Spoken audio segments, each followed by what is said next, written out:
Je vais vous poser une question. Si vous répondez bien, je vous laisse. Vous pouvez répéter la question? C'est une étrange question. Je suis. La télé en question. Il faut bien l'admettre, c'est parfois un peu gênant. Avant que ne débute chaque partie du jeu des 1000 €, les 10 binômes doivent successivement dire bonjour aux animateurs Karine Tessandi et Nicolas Stoufflet. Les duos ont tous un geste à peaufiner ensemble, ça peut être un simple salut de la main ou un hochement de tête, mais certains s'essayent malheureusement parfois à des signes de Joule, à des cœurs avec les doigts ou à des checks ratés.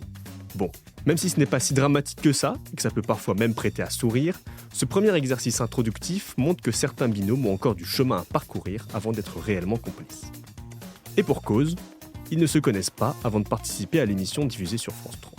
Mais alors, comment les binômes du jeu des 1000 € sont-ils constitués ? C'est la production qui s'occupe de tout. Après leur épreuve de sélection, où ils ont indiqué leurs points forts, les candidats sont ensuite assignés à un duo capable de combler leurs lacunes. Après leurs épreuves de sélection, où ils ont indiqué leurs points forts, les candidats sont ensuite assignés à un duo capable de combler leurs lacunes.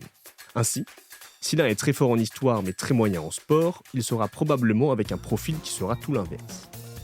La productrice nous promet que c'est d'ailleurs le critère principal de la constitution des équipes. Elle assure également que les joueurs ne peuvent pas non plus se connaître puisqu'ils viennent de régions différentes et appartiennent globalement à des catégories socio-professionnelles assez éloignées.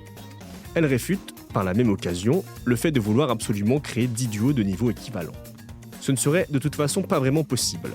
Comme on l'a vu ces dernières semaines, de grands champions de tous les jeux télévisés participent à l'émission.